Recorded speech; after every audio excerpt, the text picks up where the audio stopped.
Well, in the world of gambling, big spenders are known as whales. And one of the biggest whales of all time is sitting behind bars tonight. He was known on the Strip as Mr. Yi.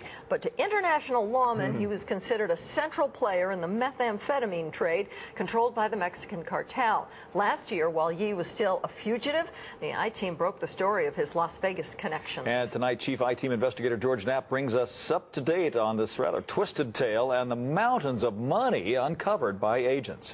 It looked like a little warehouse. We have actually some video on it that some officials took there, just kind of panning the room. And it just looks like a little warehouse because the money is on pallets. I've never seen anything like it. Even veteran DEA agents and Mexican federales who stormed into this Mexico City mansion in March 2007 were stunned by what they found. Everywhere they looked, they found cash, stacks of $100 bills inside suitcases, packed into file cabinets and closets, and hidden in walls. A room full of C-notes, 4 feet high, the largest cash seizure in the history of drug enforcement. In all, more than $207 million. They were blown away. Amazing. I mean, we were floored. The mansion belonged to Zhenli Yigan, a Chinese businessman who became a naturalized Mexican citizen in the early 90s. When the I-Team first reported the story in July 2007, Yigan was on the run, wanted in 180 countries. Within days, though, he was captured on the East Coast and has been in federal custody ever since.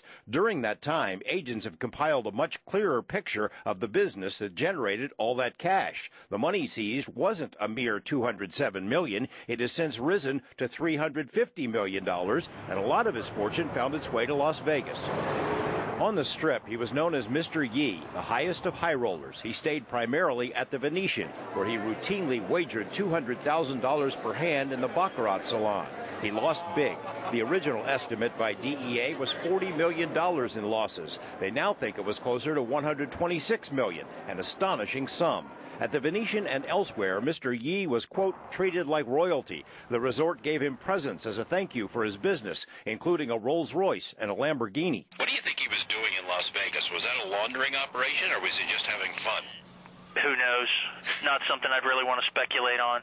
Yi was suspected of being the single largest source of precursor chemicals in this hemisphere. DEA now believes he imported 87 metric tons of chemicals from his contacts in China, enough to supply about 80% of the U.S. methamphetamine market. Agents had probable cause to search the mansion for cash because they had intercepted one of Yi's shipments, 19 tons of chemicals sent from China through Long Beach and slated for delivery in Mexico. Yi built a massive pharmaceutical plant in Toluca near Mexico City, supposedly to manufacture cold medicine. But the DEA figures he could have processed enough chemicals in that plant to make $14 million a day from the meth trade. And did his arrest put a crimp in that trade? We have seen an impact. Certainly a short-term impact.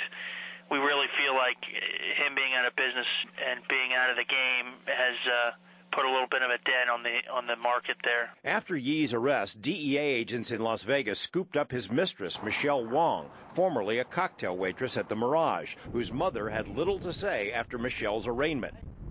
Agents say Yi showered Wong with goodies, including $1.5 million, enough she was able to pay cash for a posh $1 million home in Summerlin. According to reports, the government wants Michelle Wong to testify against Yi. They believe he confessed to her that he was laundering money for the Mexican cartels. The prosecution of Yi has stalled because the government has had difficulty getting documents and other information from foreign governments. Yi claims he was a patsy, that all the money belongs to Mexican government officials, a claim the DEA says is preposterous. Agents confirm the effort is ongoing, including here in Las Vegas. We continue to gather information and trying to get cooperation from certain people, specifically certain law enforcement in other countries, to ensure the prosecution has what they need to do what they need to do. But we believe strongly that this guy is a drug trafficker. George Knapp, Channel 8 Eyewitness News. Prominent Las Vegas defense attorney David Chesnoff says his client, Michelle Wong, has been in contact with federal agents, but Chesnoff said reports that Wong will testify against Yi are incorrect, at least for now. Yi's wife is also being held in Mexico and is expected to be a witness for the government. People across